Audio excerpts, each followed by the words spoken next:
Salut à tous et bienvenue dans cette petite vidéo. Donc aujourd'hui petite vidéo, enfin ce soir petite vidéo pour me plaindre, vous voyez, hop, on est la nuit. Là il doit être 22h, 23h, un truc comme ça. Donc petite vidéo pour me plaindre. Donc aujourd'hui c'est la sortie de OS Sierra, le nouveau système d'exploitation d'Apple pour leurs ordinateurs de type Macintosh. Voilà, donc du coup j'ai été con, j'ai fait la mise à jour. Vous allez voir comment fonctionne mon MacBook Air. Bon déjà il fait le bruit, c'est pas mal, on a une pomme. Voilà, kernel panique, direct. C'est beau. Et vous voyez, il va faire ça en boucle. Voilà. C'est magnifique, super. C'est génial. Donc voilà, bravo Apple d'avoir testé votre mise à jour sur tous vos Macs. Surtout que ça, c'est pas un Mac qui est vieux. Hein. C'est une machine qui est récente, je dirais là que 2 ans. Elle est encore vendue avec à peu près les mêmes caractéristiques techniques. Je suis sûr que c'est la même carte mère en plus. Ils ont juste légèrement overclocké le processeur. Mais voilà, Apple, bravo, faites des mises à jour, là, comme ça. Alors, vous vous targuez de faire des mises à jour gratuites et qui se passent facilement. Je suis désolé, moi, j'ai pas envie d'avoir à faire à chaque fois une sauvegarde avant de mettre à jour mon ordinateur, surtout quand c'est des mises à jour qui se font à la limite du over the air. Voilà, et bien sûr, il continue à s'allumer, hein, c'est magnifique. C'est un truc de fou. J'en peux plus.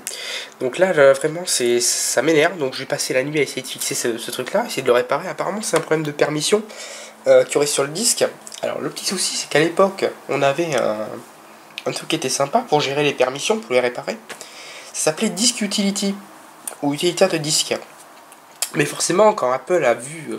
vous avez vu ce logiciel, il fait vieux, on se le traîne depuis OS 10.2 ou un truc comme ça. En plus, il n'est pas flat design, faut adapter, faut faire flat design, faut faire ça super simple.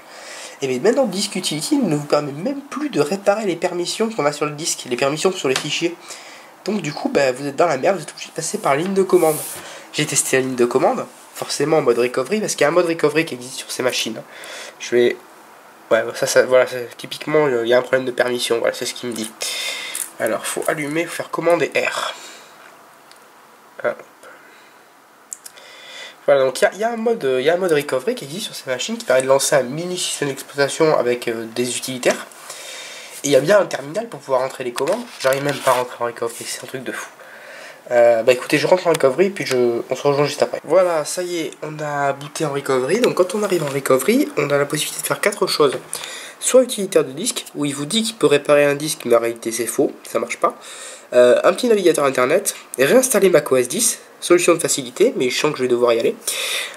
Et restaurer à partir d'une sauvegarde Time Machine. Voilà, donc, alors il propose aussi d'autres utilitaires en haut, là, dans le truc utilitaire, notamment un terminal. Le problème, c'est que le terminal que j'ai là, je sais pas pourquoi, il n'arrive pas à voir mon disque dur qui est dans cette machine. C'est un truc de fou, quoi.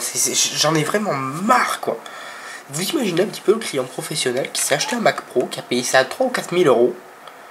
Il fait la mise à jour, tranquille.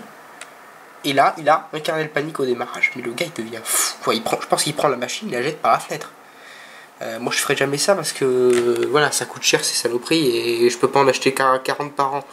Mais ça me fait péter un plomb. Donc, du coup, ce que j'ai fait pour essayer de récupérer mon Mac, j'ai créé une deuxième partoche. Une petite partition qui s'appelle Recover. Je vais installer macOS 10 sur celle-là. Je vais booter depuis celle-là.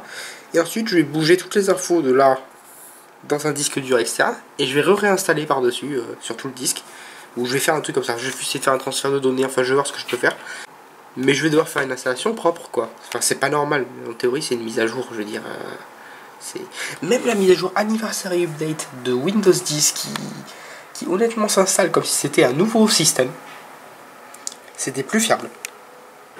Voilà, c'est tout ce que j'ai à dire. Merci Apple, donc toujours de nous vendre des machines toujours aussi chères avec un service client toujours aussi bon.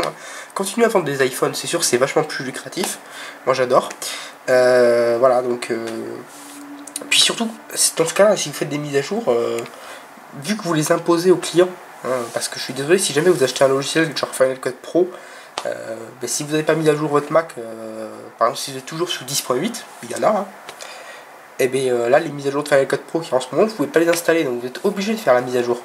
Donc dans ce cas là, si vous obligez les clients à faire les mises à jour sur vos produits, ce qui est bien, vous supportez vos produits, y a rien à dire, testez vos mises à jour, quoi. Je veux dire, vos produits, c'est pas des produits qui sont gratuits, c'est des produits qui sont super chers, quoi. Et moi ça me dégoûte, ça coûte. Vous vous rendez compte quand même que ce truc là ça coûte plus de 1000 euros. Plus de 1000 euros et vous faites une mise à jour, le truc il est en carafe. Enfin c'est pas normal. Bon, mais en tout cas, je sais pas ce que vous en pensez, mais écrivez-le dans les commentaires. Moi, bon, moi j'en peux plus là, je vais encore passer la nuit à essayer de réparer cette connerie. Donc voilà, aujourd'hui nous sommes le 22, donc j'ai réussi à faire une petite clé USB pour restaurer le MacBook Air. Donc j'y suis, j'ai upgradé directement vers Sierra en version complète. Hein. C'était beaucoup plus simple. Alors la clé USB, je l'ai faite à partir de ce PC Lenovo, avec une machine virtuelle macOS 10. C'était ce qu'il y avait de plus simple selon moi. Et ça a intérêt à marcher, parce que je peux vous dire que là ce soir je suis particulièrement en rogne. Le truc qui me met en rogne, c'est que ce matin le portail électrique était en panne. Donc du coup j'ai pu quand même sortir la voiture de mon logement pour aller bosser. Par contre ce soir je suis rentré, le portail électrique est toujours en panne. Et ma caisse elle dort dehors. Voilà. Super service qualité, merci beaucoup. Je vais me plaindre là sur... ils ont un formulaire en ligne pour se plaindre sur internet. Mais ce genre de truc ça me fout les boules, parce que c'est le genre de truc qui va vraiment m'empêcher de dormir quoi. Je peux pas supporter de voir ma voiture dehors, dans un endroit qui soit pas sécurisé. Ce genre de truc, ça me fait pas du bien. Voilà.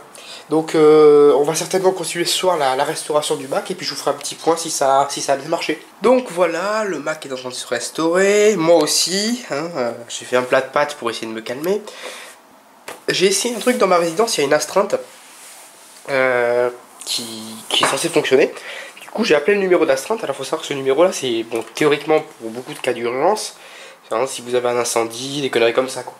Un incendie, coupure d'électricité, plus de chauffage, en pleine nuit, il fait moins 15, on peut appeler l'astreinte. Je vous jure, je suis resté 3 minutes en attente sur une astreinte. Mais c'est pas normal, je veux dire, là où je travaille, il y a une astreinte, voilà, et je peux vous dire que les trucs ils sont répondus en 30 secondes, pas plus. Hein. C'est un truc de fou quoi. Et là ça me fait juste mais halluciner. Et vous savez quoi? Non mais vous savez ce que c'est le pire? C'est que là dans mon logement je paye un loyer, ok, normal. Mais le parking, c'est une option. C'est une option à 20 € par mois. Moi je considère que quand on paye 20 € par mois juste pour garer sa putain de bagnole, on devrait juste avoir un service d'une qualité plus qu'irréprochable. Et puis un portail électrique c'est pas compliqué, normalement ça doit marcher tout seul. Bon ça y est, le Mac est restauré, donc ça c'est plutôt cool. Par contre je vais être maudit je pense. En fait, avant il y avait une option qui permettait de désactiver ce qui est l'équivalent de l'UAC sous Windows, mais bon là sous macOS.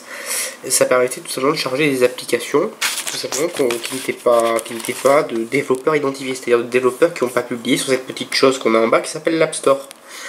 Donc des trucs indépendants ou même des trucs qu'on a développés nous-mêmes, par exemple. Et par exemple, je pense cette petite application là qui s'appelle Burn, et bien en fait il me laisse pas l'ouvrir. Et à l'époque ici il y avait un troisième bouton qui disait en gros vas-y poto, lance ce que tu veux. Et Apple a retiré le bouton. C'est génial. Donc maintenant à chaque fois que je vais ouvrir une application qui n'est pas signée, et croyez-moi j'en utilise quand même pas mal sur cette machine, déjà juste le logiciel de gravure, hein, parce que j'ai pas envie de me payer comment il s'appelle, Toast je crois le logiciel. Donc maintenant à chaque fois je vais devoir appuyer sur la touche contrôle en même temps que j'ouvre mon application. Ah si c'est pas beau l'innovation. Bon alors concernant cette option là qui empêche d'ouvrir des applications de développeurs non identifiés, donc cette option s'appelle Gatekeeper. Voilà. Alors apparemment il y aurait moyen de faire réapparaître la fonction, parce que la fonction n'a pas été désactivée, elle a juste été cachée. Donc le bouton est caché, par contre il y a moyen de le faire réapparaître. Donc pour ça il faut que j'aille dans mes applications, hop, dans les utilitaires, dans le terminal, hein, tant qu'on y est. Hein. Voilà. Si on peut mettre un petit peu de ligne de commande pour activer des options basiques, ça c'est un truc, je veux dire, les gens qui ont un Mac ne vont pas tous aller sur l'App Store pour télécharger des applications. Mais je pense qu'en fait Apple avec ses mises à jour répétition, enfin ses mises à jour, non pas à répétition, mais avec les mises à jour, plus ça avance et plus cette machine ressemble à un iPad avec un clavier. Ça commence à devenir vraiment désagréable en fait de travailler là-dessus. Alors que franchement il y a 2-3 ans j'adorais ce système d'exploitation, mais maintenant je le déteste. Je vous jure je préfère Windows 10. Et pourtant Windows 10 c'était dur. Moi personnellement mon système Windows préféré ça reste toujours Windows 7, qui était pas mal. Et en macOS, ben, je pense que ça doit être macOS 10.9, hein, parce qu'après ça va plus quoi. Donc je vais quand même vous montrer comment on désactive la fonction Gatekeeper. Alors je regarde sur le téléphone parce que j'ai pas la commande, je l'ai pas appris par cœur. Donc c'est sudo. Alors attendez, avant hop, vous voyez ici on a que deux options hein, dans le panneau qui s'appelle sécurité et confidentialité. Donc maintenant on va rentrer une petite commande sudo, voilà, comme sous Linux, hein. spc